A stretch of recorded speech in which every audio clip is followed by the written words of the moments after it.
This is a movie about how to name compounds. We've been writing chemical formulas, and you have 50 formulas that you're supposed to turn in on Monday. But we haven't done anything with naming chemical compounds yet, where you're given a formula and asked to write a name. So, for example, if you're given, oops, I'll turn this way. If you're given NaCl, well, we all know that that's salt. Most likely, we all know that.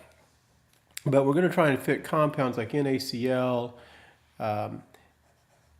MgSO4, or PbI2. We're given these formulas. We're going to try and name them. All right. So let me pull up a periodic table in the background. We're going to need that. If you look at the top of this flow chart,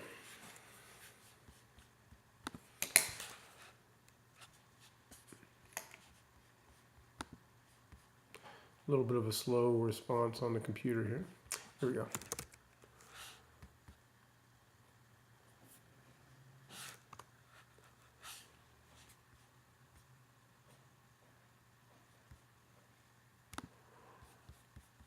All right, we'll pull that up as we need it.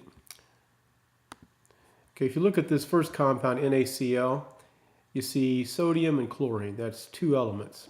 So would that best fit as in the category of binary compounds, or would it fit better as a ternary compound or as an acid, which has an H in the front? Acids always have an H in front, at least for right now in this class.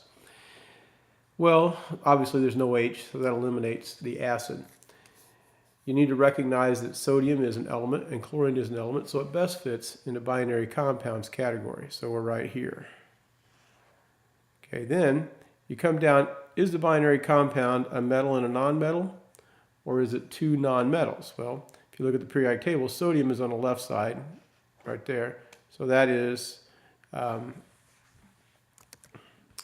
it's a metal, and chlorine is on the right side of the periodic table. It's a nonmetal.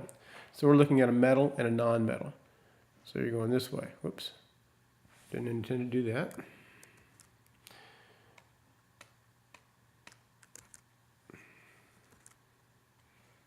Then you come over here, metal and nonmetal, down to another decision you got to make. Is sodium variable or not variable? So you look at sodium right here. Go to the periodic table. It's over here. So is there more than one possible charge listed here for sodium? And the answer to that's no. As opposed to something like titanium, where there are like 3 different numbers here for titanium, where there's 4 different numbers for vanadium, or even as many as 5 different numbers for manganese. But sodium, it only had one possibility. So that means it is a non-variable metal. So you're going to come on over to this side, to the non-variable metal side. And then you come down and it gives instructions regarding what to do. So you say the name of the metal and the name of the non-metal ending in IDE. So this would just be called sodium chloride. Now we're going to take a look at magnesium sulfate. So does magnesium sulfate fit best in the binary category with 2 elements, or the ternary compounds with 3 or more elements? And in this case, obviously there's magnesium and there's sulfur and there's oxygen. So 3 different elements. So we're in the ternary compound category. Now these ternary compounds will always be a metal and a polyatomic ion. So if you look at sodium, or magnesium, that's the metal. And the sulfate is the polyatomic ion right here. So that part of it is a polyatomic ion. Well, we get to this point. Is magnesium a variable charge metal or a non-variable charge metal? So you go back to the periodic table, which is hiding back there. Does magnesium have 1 charge or more than 1 charge? It has only 1. So it would be a non-variable charge. So you're going to go over here and then come down. And what you do then is say the name of the metal and then the name of the polyatomic ion. So the metal is magnesium. And the name of this polyatomic ion is sulfate. All right, please notice that if it's binary, you're going to end the compound in IDE. See the IDE right there? That's for binary compounds. If it is a ternary compound, you're just going to say the name of the polyatomic ion. So it's magnesium sulfate. Right, oops, right there, sulfate. So let's take a look at this third compound, PbI2. So is it a binary or is it a ternary compound? Well, there are 2 atoms of iodine, but it's just one element. There are 2 atoms of that one element. And there's an atom of lead. So the total different kinds of elements are 1, 2. So lead and iodine. Now, that means it fits in the binary compound again. So you're going to come up here, come down. Is it a metal and a nonmetal, or is it 2 nonmetals? It's a metal and a nonmetal. So you come down here. Now the decision, is it a variable or a non-variable metal? Well, now we need to go back to the periodic table. So lead has a charge of 2 or 4. Right here, 2 or 4. So we're going to need to say what the charge is when we write the name.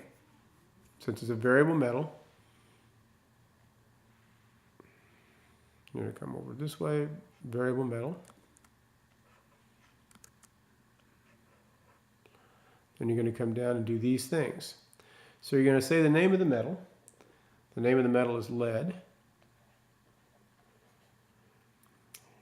You're going to say the name of the nonmetal ending in IDE. So the nonmetal is iodine, but you're going to end it in IDE. So we call it iodide. Now we have to say what the charge on the lead is. We know that iodine in this case is more electronegative than lead. So even though on the periodic table we may have multiple charges listed for iodine, if you look at it, it does have more than one charge. It's positive or negative. It's -1 or +5 or +7.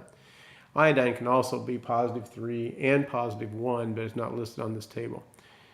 Anyway, iodine's -1, 5, or 7. But in this case, there's only one possibility, and that is -1. And the reason for that is iodine's more electronegative than lead. Iodine is more electronegative than lead. So that means it's going to gain electrons from the lead. The lead loses them. All right, so if iodine's -1 and it gains, and there are 2 atoms of iodine, then each iodine gains 1. There are 2 atoms of iodine, so the total negative charge on the iodine is -2. And if that's -2, then the lead has to be +2. So if it's lead with a +2 charge, and lead can either be +2 or +4, we're going to say this is lead 2 iodide. And that's the proper name for that compound. I'm going to stop it here, and I will come back with 2 or 3 more examples in the next video.